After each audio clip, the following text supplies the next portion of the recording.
तो मैं अब आई नॉट का डेरिवेशन करने जा रहा हूँ, जहाँ पे मैं लोड करंट आपको मैं बताऊंगा उसका डेरिवेशन। तो इस पे मैं इसी फिगर में लेता हूँ आपको, ताकि कंफ्यूजन ना हो। तो देखिए, यहाँ पे सोर्स करंट है, सोर्स वोल्टेज है।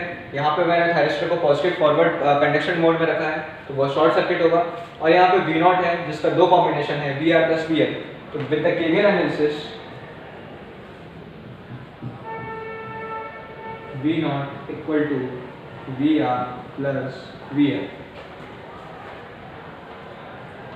V naught equal to I naught R plus L D I naught by D T. ये सबको इक्वेशन क्लियर ही होगा। मैंने सिंपल ओम्स लॉ लगाया है और मैंने इसका बेसिक्स भी बताया था आपको फर्स्ट लेक्चर में। तो ये हो गया।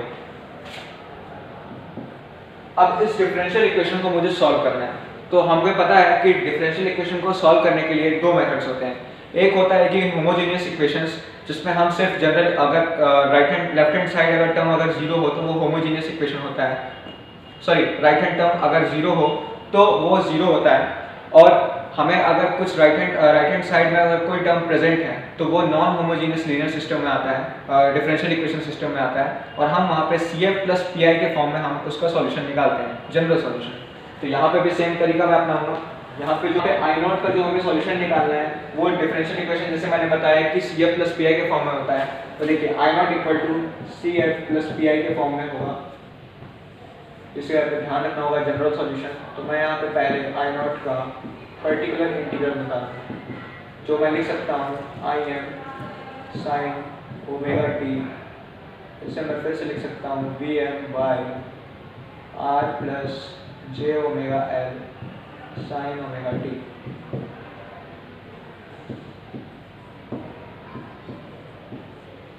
ठीक है, ये हुआ। मैंने सिंपल यहाँ पे रिजल्ट लिखा है।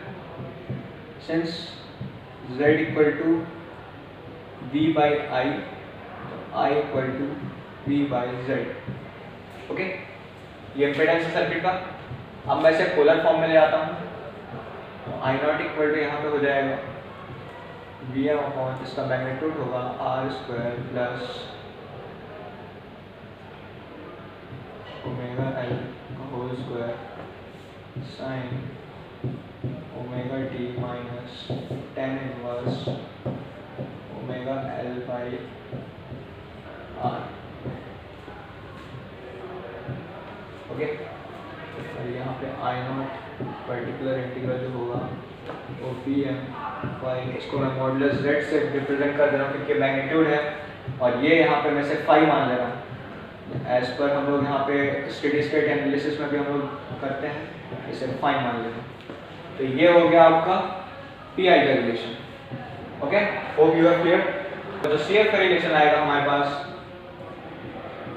वो सिंपल डिस्चार्जिंग इक्वेशन होगा। और वो होता है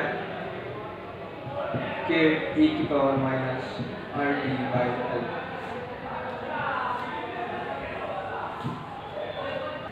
तो ये I naught equal to I naught का जो CF पार्ट है वो इसका K e की power minus RT by L, ये सिंपल रिलेशन है।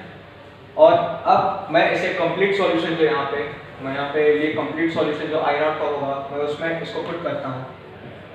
आई नॉट इक्वल टू क्या होगा, ये K e की power minus RT by L plus VM by modulus of Z sign omega t minus 5।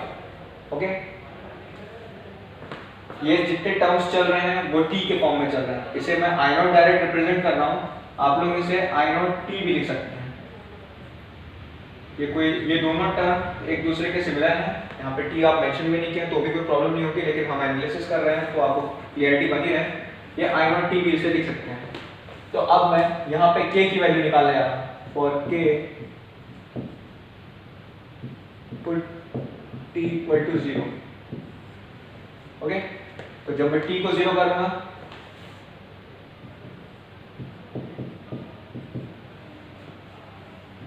तो यहां पे आएगा आपका k e की power 0 plus VM by Z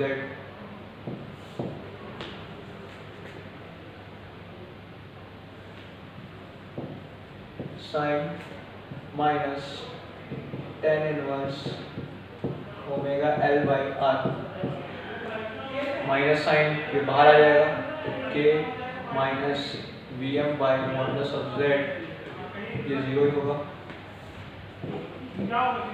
sign tan inverse omega L by R. अब इसे मैं इधर साइड लेके आता हूँ तो के की जो वैल्यू आएगी वो हमारे पास V M by modulus of Z sine tan inverse omega L by are.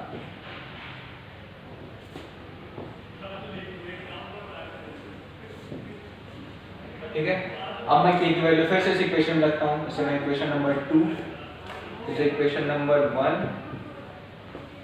इसे 3 मान लेना।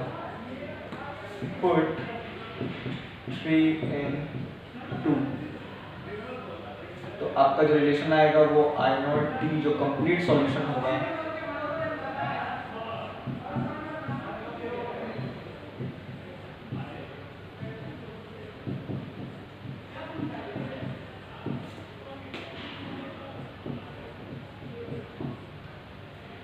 e की power minus R t by L, यहाँ पे नीचे लिखता हूँ, plus V M by Z sine omega t minus tan inverse omega L by R. ये आपका फुल डेरिवेशन है और complete result of i nought. तो देखिए यहाँ पे क्या हुआ, आई नॉट के दो रिजल्ट्स हैं। मैंने जैसे C F plus P I निकाला, ये दो रिजल्ट निकल के आए। इसमें ये e की पावर माइनस आर टी वाई मतलब एक्सपोनेंशियली राइजिंग फंक्शन है, तो ये इसका डेरिवेशन इतने पार्ट का, जो इतने पार्ट का जो इक्वेशन ये शो कर रहा है, और डिस्चार्जिंग पार्ट जो है हमारा ये इसको शो कर रहा है।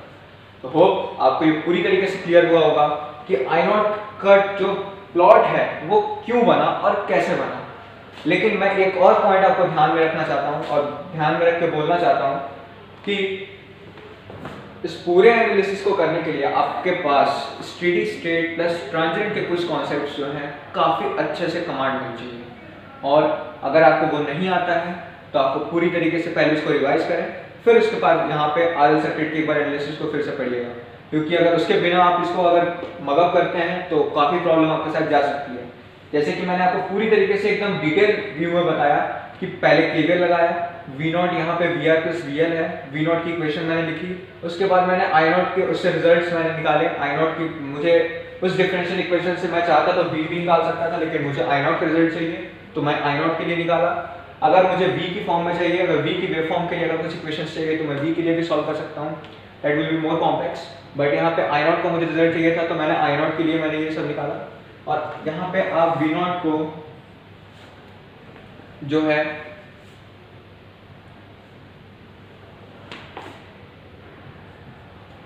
यहाँ पे मैंने इसके लिए निकाला, और फिर उसके बाद I naught equal to P I, उसके बाद फिर मैंने यहाँ पे इम्पीडेंस का रिलेशन लिख के यहाँ पे मैंने पी आई निकाला, फिर उसके बाद सी एफ का रिजल्ट लिखा, उसके बाद यहाँ पे मैंने आई नॉट से के की वैल्यू निकाली जो कांस्टेंट था, फिर के की वैल्यू को पुट करके मैंने पूरा टोटल डेरिवेशन आपके लिए करके दिखाया। तो अब इस पॉइंट के बाद होप मुझे लगता है कि आपको ये पूरा क्लियर हुआ होगा। अब मैं इसके बाद बेसिक रिलेशंस जो हैं जैसे average voltage, RMS voltage, average load current, power factor, ये 3-4 चीज़ की बात करूंगा मैं, और इस आरएल लोड के जितने मेजर टॉपिक्स हो सकते हैं मैं पूरा अभी कंप्लीट करूंगा। तो चलिए नेक्स्ट टॉपिक पे चलते हैं।